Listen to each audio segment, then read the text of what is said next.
पुरुषांचे स्त्रीबद्दलचे आकर्षण केव्हा कमी होते? नमस्कार मित्रांनो, या सर्वांना माहीतच असते की स्त्री आणि पुरुषांमध्ये काही आकर्षण असतात आणि या आकर्षणामुळे स्त्रिया आणि पुरुष एकत्र येत असतात. पण काही कारणांमुळे पुरुषांचे स्त्रियांबद्दलचे आकर्षण हे कमी होते. पुरुषांचे स्त्रियांबद्दलच्या आकर्षित केव्हा कमी होते, याबद्दलची माहिती आजच्या या लेखामधून आपण जाणून घेणार आहोत. जेव्हा तुम्ही एखाद्या व्यक्तीबरोबर जास्त वेळ घालवता, तेव्हा अक्षरशः त्या व्यक्तीच्या सवयीसुद्धा तुम्हाला लागतात.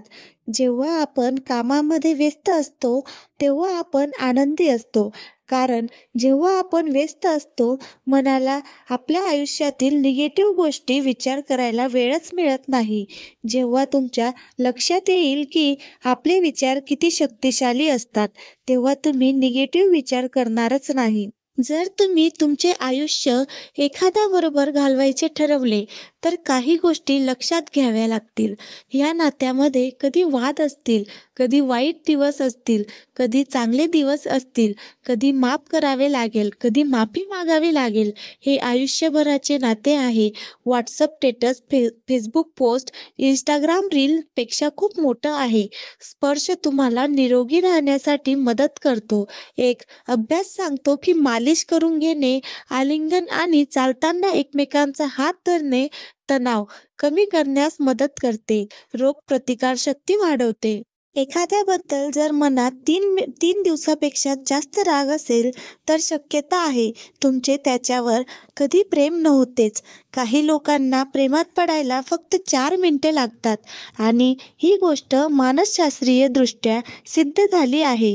तुम्ही जितके जास्त लोकांना इम्प्रेस करण्याचा प्रयत्न कराल, तितके ते कमी इम्प्रेस होतील. तुमच्यावर जळणाऱ्या लोकांचा कधीही राग करू नका. जे तुमच्यावर जळतात कारण त्यांना वाटते की तुम्ही त्यांच्यापेक्षा खूप पुढे आहात.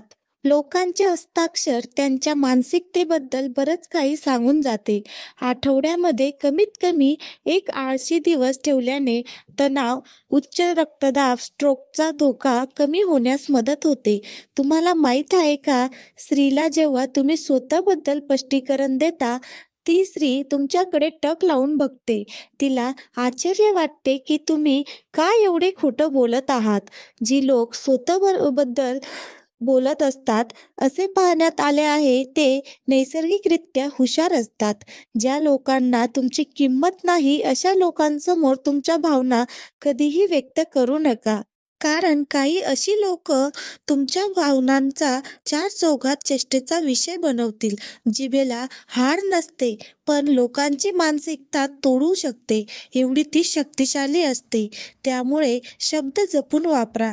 ज्या लोकांना परफेक्ट राहण्याची सवय असते, त्यांना नैराश्य येण्याची शक्यता असते. कारण प्रत्येक गोष्ट परफेक्ट करण्यासाठी ते स्वतःला खूप ताण देतात. हा आयुष्याचा नियम आहे. तुम्ही ज्या गोष्टीची आतुरतेने वाट पाहतात, ती गोष्ट तुम्हाला तेव्हाच भेटते जेव्हा तुम्ही तिची वाट पाहणे थांबवतात. कोणावरही आंधळेपणाने विश्वास ठेवू नका. कारण तुम्ही ज्या व्यक्तीवर सर्वात जास्त विश्वास ठेवतात, तीच कदाचित सर्वात आधी विश्वासघात करू शकते. तुम्हाला माहीत आहे का, एकदा का तुम्ही कोणाच्या प्रेमात पडला की परत त्या व्यक्तीबरोबर तुमची फक्त मैत्री होणे शक्य नाही. डोळ्यातून अश्रू तेव्हा येत नाही जेव्हा तुम्ही एखाद्याला मिस करतात. अश्रू तेव्हा येतात जेव्हा तुम्हाला एखाद्या मिस करायचे नसते. जेव्हा कोणी तुमच्याशी खोटं बोलते कारण ते तुमच्या प्रामाणिकपणाचा आदर करत नाही आणि त्यांना वाटते तुम्ही मूर्ख आहात. तुम्हाला खऱ्या खोट्यामधला फरक कळत नाही. प्रेमामध्ये अशा सुंदर आठवणी निर्माण होतात, ज्या कोणीही चोरू शकत नाही. पण कधी-कधी अशा वेदना देखील निर्माण होतात, ज्या कोणीही बऱ्या करू शकत नाही. एखाद्या पुरुषाचे स्त्रीबद्दलचे आकर्षण तेव्हाच कमी होते, जेव्हा ती स्त्री त्याच्याकडे कमिटमेंटची मागणी करते आणि त्यावेळेस कमिटमेंटसाठी तो तयार नसतो. अशा प्रकारे पुरुषांचे स्त्रियांबद्दलच्या आकर्षण केव्हा कमी होते, याबद्दलची माहिती आजच्या या लेखामध्ये आपण जाणून घेतली आहे.